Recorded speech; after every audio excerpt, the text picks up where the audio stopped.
I always believed that family was everything. I spent my whole life putting them first, sacrificing, loving, and protecting them. But when I needed them the most, I realized they saw me as nothing more than a burden. What happens when you discover that the people you love most are the ones who would sell you out the moment you're no longer useful? This is the story of my journey from pain to power, from despair to redemption. And trust me, you won't believe what my son did. At 58, I thought I had seen it all. But life has a funny way of showing you just how wrong you are. I spent most of my life as a mother, always there for my children, always the one they could turn to, no matter the cost to myself. Now, I sit alone in a house that was once full of laughter and warmth, the same house where I spent countless nights comforting my children, where I cleaned, cooked, and gave every bit of myself to make sure they had everything they needed. But today, this house feels like a cold cage. It's the same house that, in my weakest moments, feels like a symbol of my isolation. And yet, it's not the loneliness or my deteriorating health that hurts the most. It's the realization that my own son, Chris, the boy I raised, the boy I thought I knew, is nothing but a stranger now. I remember the night it hit me, the night that changed everything. We were having dinner, just the two of us, a rare occasion since he's grown so distant over the years. I could feel the weight of his indifference, the way he barely looked at me, his focus elsewhere. And then, out of nowhere, he dropped a bomb on me. A joke, or at least that's what he probably thought it was. "I hope you only live for 3 more months, he said, his eyes briefly flickering to mine, "so we can sell the house." I froze. The words hit me harder than any illness could. He said it as if it was just a passing remark, something light-hearted, but I felt the venom in his voice, the truth behind his words. He wasn't joking. He saw me as nothing more than a burden, something to be discarded.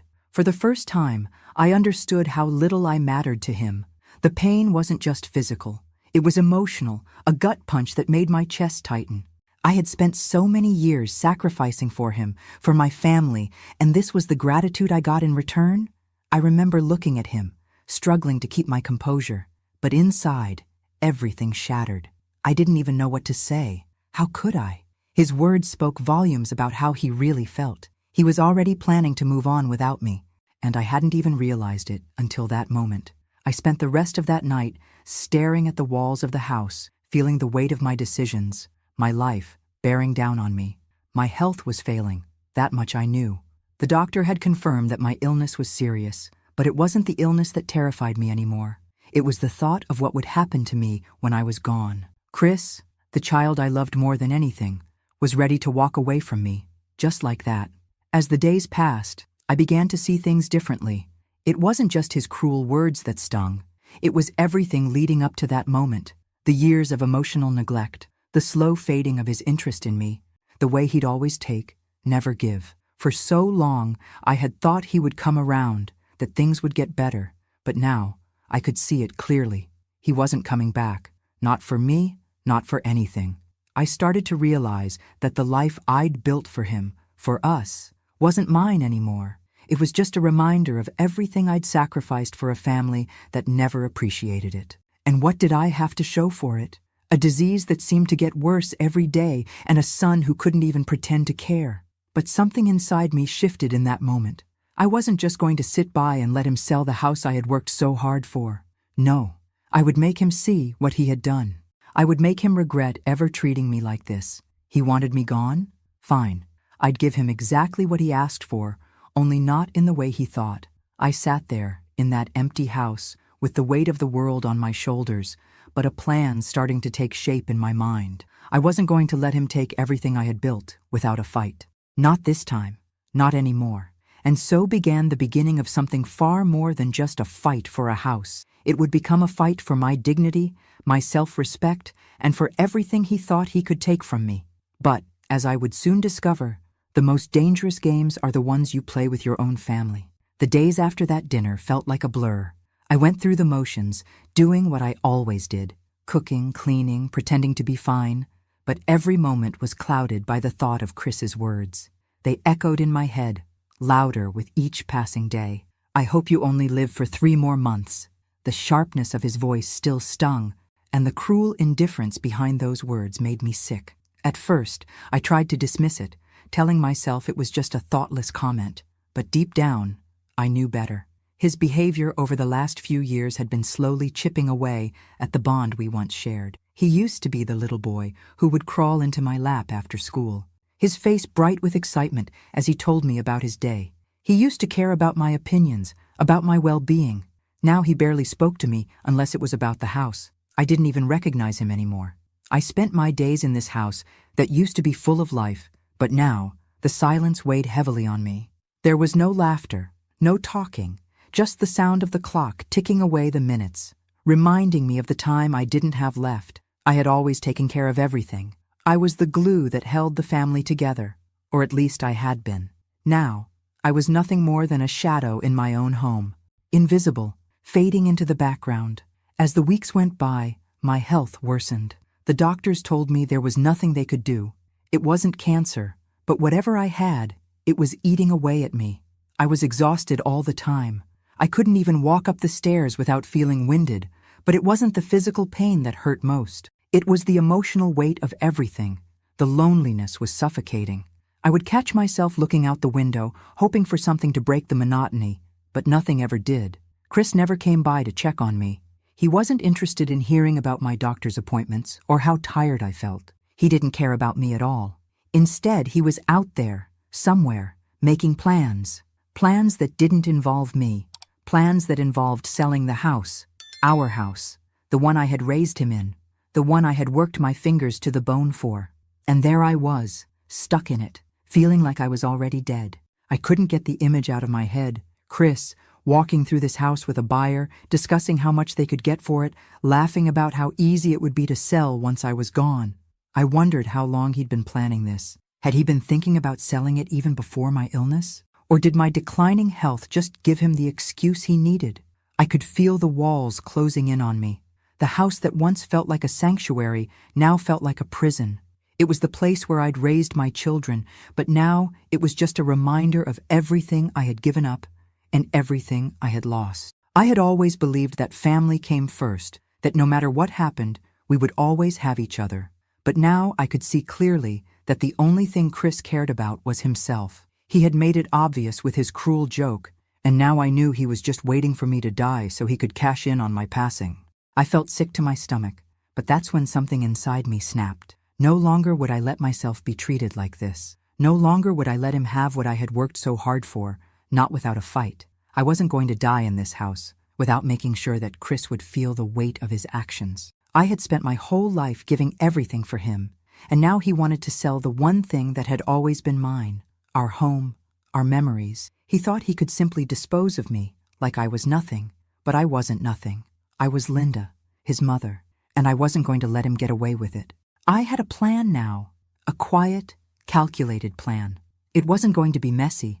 I wasn't going to confront him directly, at least not yet. But I would make sure he understood that I wasn't going to roll over and die just because he thought it was convenient for him. I would take back control of my life, my home, and my dignity, and it would all start with one thing: patience. That night, I sat alone at the kitchen table, sipping a cup of tea as the weight of the past few weeks settled into my bones. I didn't know how much longer I had, weeks, months, maybe just days. But what I did know was this: I wasn't going to let Chris win. And so, I began to plan. The next few days were a haze of doctor's appointments and unanswered calls. The reality of my health situation began to sink in, but it wasn't just the illness itself that gnawed at me. It was the fact that, in my most vulnerable state, Chris was nowhere to be found. The doctors had given me the grim news. It wasn't cancer, but whatever was wrong with me, it wasn't going to get better. They couldn't pinpoint the exact cause, but I could feel my body shutting down. My energy levels were plummeting. I was constantly tired, and my once energetic body was betraying me in ways I hadn't anticipated. I knew the end was near, though I wasn't sure how long I had left. Weeks? Months? My mind had started to drift to the inevitable. What would happen to the house? What would happen to me when I was gone? The thought of Chris handling everything, making decisions about my life, my property, without even a second thought for me, made my blood boil. He wasn't here for me now. Why would he be here when it really mattered? He never visited, never asked how I was doing, never even bothered to call. It was as if he had already written me off. The only thing he cared about was what came after I was gone. The house. I tried to ignore it, tried to convince myself that I wasn't alone, but I knew the truth. I hadn't heard from Chris in days, and each passing moment reminded me how little he cared.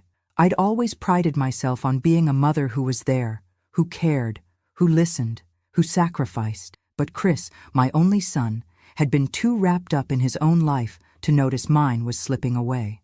I sat on the porch one afternoon, staring at the lawn, trying to find some solace in the silence. It wasn't until the familiar sound of a car pulling into the driveway that I snapped out of my trance. It was Chris's car.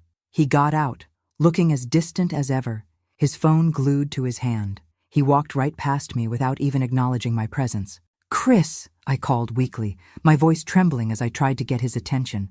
He didn't stop. His eyes didn't even meet mine. "I'm busy," he muttered, not bothering to look back. That was it. That was all I got. That was the extent of my son's concern for me. I swallowed my hurt and let him go. It wasn't the first time he'd ignored me. It wouldn't be the last, but this time I wasn't going to let it slide. I had given him everything, my love, my time, my support, and now he was treating me like I was nothing more than a nuisance. I leaned back in my chair, letting the weight of it all settle on me. But as the sun dipped lower in the sky, something inside me shifted. I wasn't going to let him treat me like this. I wasn't going to let him discard me when it was convenient. It wasn't going to end like this. Not for me. I knew I couldn't change the way Chris felt, but I could make him regret it. I could make him understand the consequences of abandoning me when I needed him most. The house, my legacy, my life's work, it was mine. And he would learn the hard way that I wasn't going to go quietly into the night. As I sat there, the idea began to form in my mind. Slow, steady, and full of quiet resolve. I wasn't going to confront him directly. Not yet.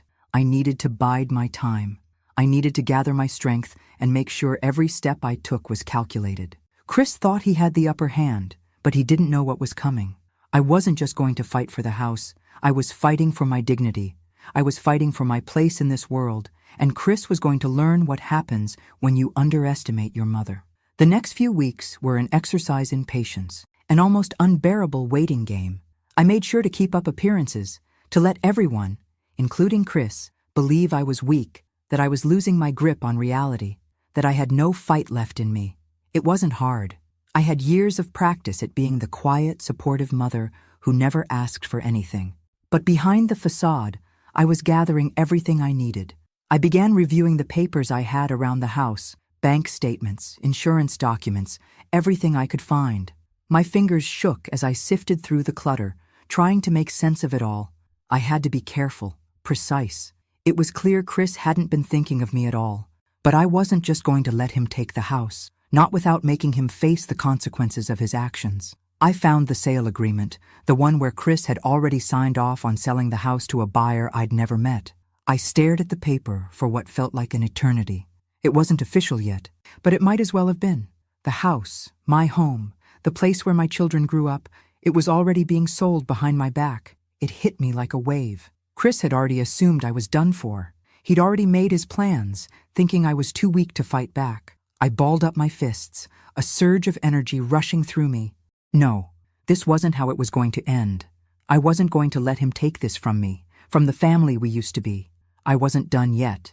It was time to take control, and I would make sure that Chris would never forget the cost of his indifference. I knew that I had to do something. I couldn't just sit back and let Chris win. But what could I do? I had nothing but time, and that, in itself, felt like both a blessing and a curse. It was during one of my restless nights, after everyone had left and the house was quiet, that I decided to go through the old papers and files in my study. There were years of receipts, old bills, and documents from the past. I told myself I was organizing, but deep down, I was searching for something, a way to take back control. My hands trembled slightly as I went through a pile of old papers, the soft rustle of the pages almost comforting in the stillness of the house. I flipped through legal documents, my will, my late husband's life insurance, medical records, old letters, when one piece of paper caught my eye. It was an agreement for the sale of the house, already signed by Chris. I froze. There it was, in black and white, My own son had already planned for the sale of our home. I'd been so blind. The thought of Chris walking around, negotiating with a buyer for the house he knew I loved, it cut deeper than any physical ailment could. The house wasn't just walls and a roof to me. It was my history, my memories, the very place I had raised him. And here he was, treating it like a commodity to be sold off the moment I wasn't useful to him anymore. The signature was clear, Chris Edwards. He had already signed the documents, pushing through the sale without even an ounce of consideration for what this house meant to me. But as I stared at the paper, something else caught my eye. A note in the corner of the page, something that had been almost overlooked in my initial shock. The buyer's name, and a date that was only a week away.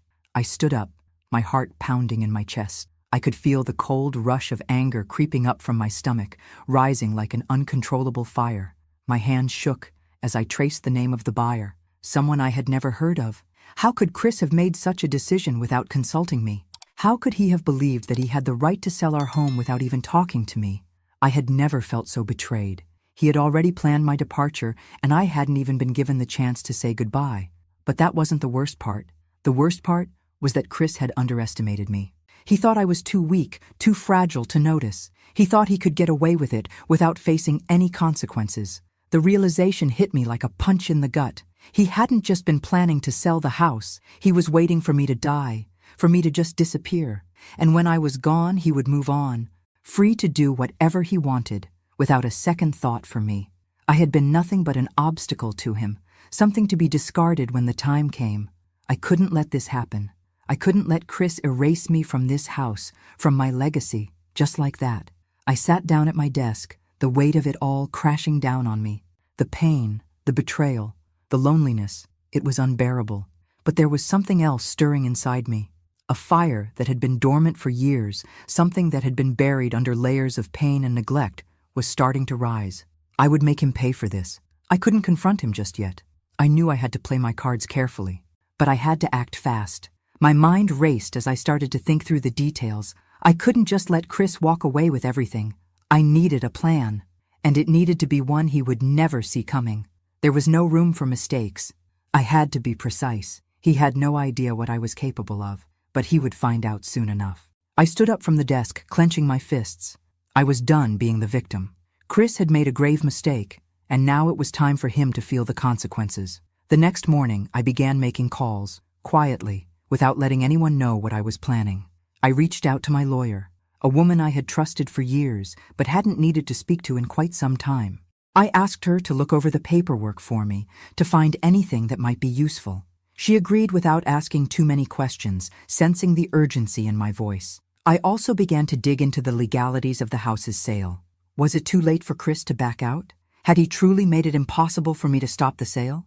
I needed to know everything. I felt like I was walking a fine line, balancing between acting too quickly and not acting fast enough. If I wasn't careful, Chris could sell the house right from under me before I had the chance to stop him. But as I pieced the plan together, one small detail after another fell into place. I would not let him get away with this. I was going to take back what was mine, and I would make sure he understood the price of his betrayal. As the day wore on, I couldn't shake the image of Chris walking through the house, acting like everything was already decided. I imagined him already telling people that the house was as good as sold. I could almost hear his voice, so sure, so cold. But the truth was, he hadn't won. Not yet. I was going to make him realize just how much he had underestimated me. The days dragged on, filled with the steady rhythm of silence and resentment. I kept myself busy, pretending everything was fine. I didn't want to show Chris any signs of weakness. I didn't want him to see that the discovery of his betrayal had shaken me, not just physically, but deep in my bones. What had happened to my son? The boy I'd raised, the child I'd loved unconditionally, was now a stranger to me. His actions made me question everything I thought I knew about our relationship, about what it meant to be a family. But what hurt more than anything wasn't just the sale of the house. It was the complete lack of regard he had for me as a person. I could feel it in the way he treated me, the way he barely even acknowledged my existence. I had always put him first. I had given him everything I had, sacrificed my time, my energy, my own desires to make sure he had the best life possible. And this was how he repaid me. It wasn't just that he wanted to sell the house, it was that he had already planned for it, without ever consulting me, without even pretending to care. It was the final blow that proved everything I had feared. Chris didn't see me as his mother anymore. I was just an obstacle in the way of his plans, a nuisance that needed to be dealt with. I began to realize that the last few years of my life had been spent trying to gain his approval, trying to be the perfect mother, trying to be enough for him. And what had it gotten me? A cold, indifferent son who was more concerned about his inheritance than about my well-being.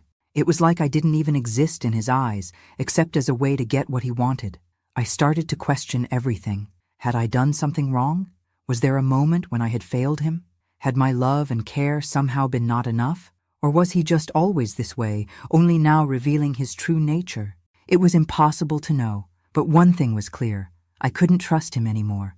The anger inside me only grew with each passing day. I wasn't just angry at Chris. I was angry at myself for not seeing this sooner.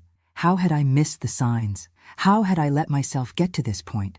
But I wasn't going to let it end like this. I wasn't going to let Chris destroy everything I had worked for, everything I had sacrificed, without consequences. He had no idea what he had set in motion. I spent hours, days, poring over the sale documents, figuring out exactly where he had made his mistakes. It wasn't just about the house anymore. It was about dignity, about making sure Chris understood the price of his betrayal. He thought he had everything under control, but he didn't know what I was capable of. There were loopholes in the paperwork, things Chris hadn't considered, things he hadn't thought through because he was too focused on himself to care. He had underestimated me, and that was going to cost him. I began making arrangements, quietly, in the background. I reached out to a lawyer who had helped me years ago, someone I trusted. I didn't want Chris to know anything about it yet. I didn't want him to realize that I was taking control of the situation. He still thought I was weak, still thought I was just waiting for my time to be up. But he was wrong. As I walked through the house that had once been filled with love and laughter, I began to make my peace with the fact that things had changed. My relationship with Chris was broken. There was no going back to what we had before. But that didn't mean I was done. I wasn't going to let him take everything I had worked for, everything I had given him, without making him understand the consequences of his actions. I would show him that he couldn't just walk all over me. It was late one evening, as I sat alone at my desk, the soft click of the keyboard echoing in the quiet house, that I made the final decision. I had everything I needed, every document, every piece of evidence. I had a plan, and it was time to put it into motion. Chris had no idea what was coming. I thought back to all the times I had been there for him, when he was sick, when he needed support, when he made mistakes, and I bailed him out. I thought about the sleepless nights, the years of sacrifice, and now he was ready to sell the house, to sell me off like a piece of property. He thought I was weak, that I wouldn't fight back. But I had one thing Chris didn't expect. I had time. And in that time, I would make sure he paid the price for his betrayal. The next morning, I called my lawyer again. I knew it was time to start the process. No more waiting, no more second guessing. It was time for Chris to learn exactly what happens when you treat the people who love you the most as disposable. As I hung up the phone, I took a deep breath, feeling a strange sense of calm wash over me. I wasn't done. I wasn't going to let Chris destroy everything. Not without a fight. The days that followed felt heavy, like I was walking through thick fog. But beneath the surface, I was more focused than ever. The discovery of Chris's betrayal was only the beginning, and now I had to make sure that my plan, my quiet, calculated revenge, was set in motion.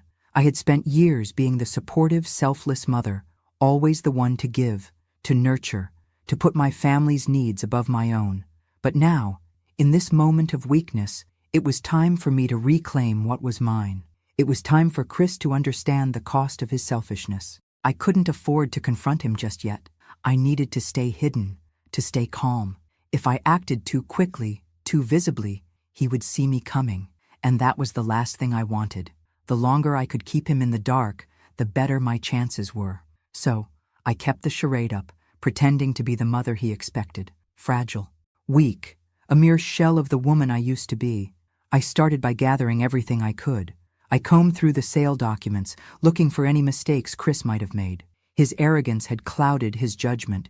He thought he was in control, but I was the one holding all the cards now.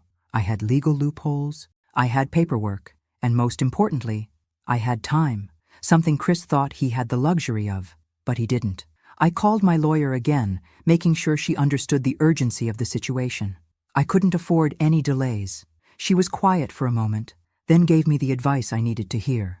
"You have the right to contest this," she said. "Chris doesn't have full control over the property just yet. He hasn't finalized everything, and you still have leverage." It felt good to hear those words. I wasn't completely powerless. I wasn't just sitting here waiting for him to sell me off like a commodity. There were still legal avenues, things he hadn't considered when he was making his plans. He'd made mistakes, and I was going to make sure he paid for them. As the days wore on, I began to execute my plan in pieces, quietly, steadily. I called in favors from friends, gathered all the information I could about the house and its legal status, and began to figure out how to slow down the sale process without raising any red flags. I knew that the moment Chris realized I was fighting back, it would be over for him. I couldn't let him see me coming. It had to be perfect. I didn't let him know I was aware of the sale, didn't let him know that I had already seen the paperwork. Instead, I acted as though I was too sick to deal with anything. I let him believe I was weak, incapable of understanding the legalities. He thought I was just going to let him take everything from me. But I wasn't weak. I started making small, calculated moves. I delayed things. I stalled. I made sure the paperwork was checked, rechecked, and checked again. Every time Chris thought he was making progress, I made sure to step in, quietly, methodically, to slow him down. The more I delayed, the more pressure he'd feel. The closer I got to taking control, I also started preparing something else, something I knew would break him. The hospital bills. They were mounting, and he had been so careless in his dealings that he didn't even consider how the financial burden would fall on him once I was gone. I began to gather all the medical bills, every invoice for the treatments I had undergone, every medication I had been prescribed. In the back of my mind, I knew what I was going to do with these documents. I was going to put them all in his name. The bills, the hospital fees, the overdue payments. I was going to make sure Chris knew exactly what it felt like to be responsible for something he thought he could get away with ignoring. I had no intention of leaving him anything. Not my house, not my money, nothing. He had treated me like I was disposable, and now I was going to show him just how far-reaching the consequences of that treatment could be. One afternoon, I sat in my favorite chair by the window, looking out over the front yard. It was one of those rare moments when everything seemed quiet, still, and peaceful. But inside, there was a storm brewing. I had taken the first steps toward getting back what was mine. My mind raced as I thought about the next steps. How to keep the pressure on Chris without revealing myself. How to keep him in the dark long enough for me to secure my victory. I wasn't ready to reveal the full scope of my plan just yet. I had to wait for the right moment, the perfect opening to make my move. The house sale hadn't gone through yet. I had time. But time was running out. What made it all the more difficult was the fact that despite everything, I still loved him. He was my son. I had raised him, given everything I had to make sure he had a good life, and yet he had betrayed me in the most cruel way. He had turned his back on me when I needed him the most, but the betrayal had created something in me that I didn't recognize, an unrelenting desire for justice, for payback. I wasn't going to be the passive, invisible mother anymore. I wasn't going to let him get away with taking everything I had worked for. The days continued to pass, and as they did, I made more progress. I began to put my plan into action in ways that Chris wouldn't expect. Every time he tried to push forward, I pushed back, just enough to keep him off balance. I wasn't going to let him win. Not this time. I would make sure that he would understand what it meant to treat me like I was disposable. I would make sure he understood that the price of his betrayal would be higher than he ever imagined. And when the time was right, I would reveal my cards. Chris had no idea what was coming. He thought he was in control. He thought he could take everything without consequences. But I wasn't going to let him. Chris was getting bolder by the day. Every time I saw him, he seemed more confident, more assured that the house was his to sell, that he had already won. He thought I was weak, that I couldn't fight back, that I would just let him walk away with everything when the time came. He didn't know what I had been doing behind the scenes. I could almost hear the smugness in his voice, see the glint of satisfaction in his eyes whenever he spoke about finalizing the sale. He thought he had all the power, but I wasn't done yet. I spent hours each day in the house, moving through the motions, my mind always working on the next step. Every conversation with Chris felt like a game now. I would smile, nod, pretend I was too frail to understand what he was saying. The more I acted as though I didn't care, the more he let his guard down. He didn't suspect a thing. I was patient, waiting for the right moment to make my next move. It wasn't just about stalling anymore. It was about setting the stage for his downfall. I couldn't rush this. I had to make sure everything was in place, that when I finally struck, Chris would be completely blindsided. I had been working on the legal side of things, gathering the necessary documents, contacting professionals who could help me. I was creating a plan that was foolproof, one that would not only stop the sale, but would also make sure Chris bore the weight of his own actions. He was going to be the one to pay for everything, literally. I started making subtle changes. When Chris came over, I would ask him questions about the house, about the sale, questions that made him pause, think. I wanted to keep him off balance, make him second-guess his own decisions. But most importantly, I needed him to believe that I was still incapable of fully understanding the situation. I needed him to keep thinking that I was too sick to stop him, and while he thought he had time to finalize everything, I was working swiftly in the background. I began putting together a detailed paper trail, one that would force Chris to confront the consequences of his actions. I wasn't just going to fight for the house anymore. I was going to take everything from him. There were several steps I had to take before I could pull the rug out from under him. First, I needed to make sure the legal aspects of the sale were delayed.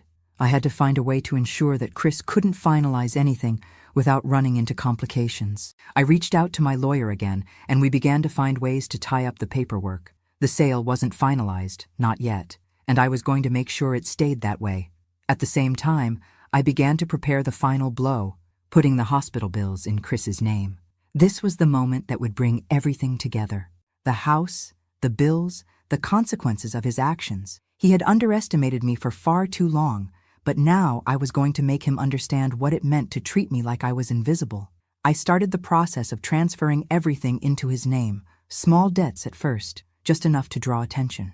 I didn't want to make it too obvious, not yet, but soon, Chris would be buried under the weight of his own decisions. I couldn't wait for the moment when he finally realized what I had done.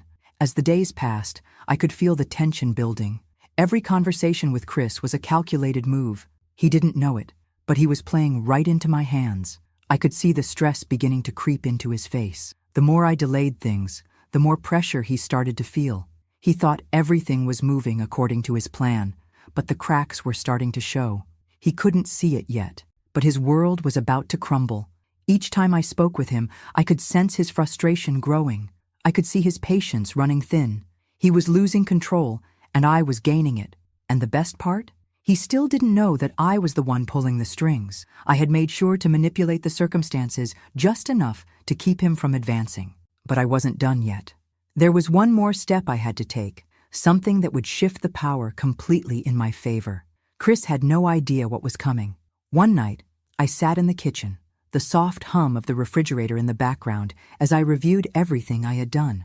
I felt a strange calmness settle over me. For the first time in a long while, I felt in control. The house, the bills, the legal documents, they were all going to fall into place. Chris's attempts to get away with his betrayal were going to fail. When the time came, I would finally reveal my hand, and when I did, he would understand that I wasn't someone to be discarded. The endgame was close now. I had done everything I needed to do. It was all falling into place. And when the moment came, I would make sure Chris understood that you don't treat people like they're disposable, especially not the ones who gave you everything. The pieces were almost in place. The longer this dragged on, the more anxious I became. It wasn't just about the house anymore. It was about the way Chris had treated me, like I was nothing, a nuisance, an obstacle to his plans. The longer I watched him arrogantly go about his day, thinking the house was as good as sold, the more I realized just how little he had cared about me. All these years I had been there for him, pouring my heart into raising him, guiding him through the tough times, and now he was ready to dispose of me like an old piece of furniture. But he didn't know me anymore. He didn't know what I was capable of.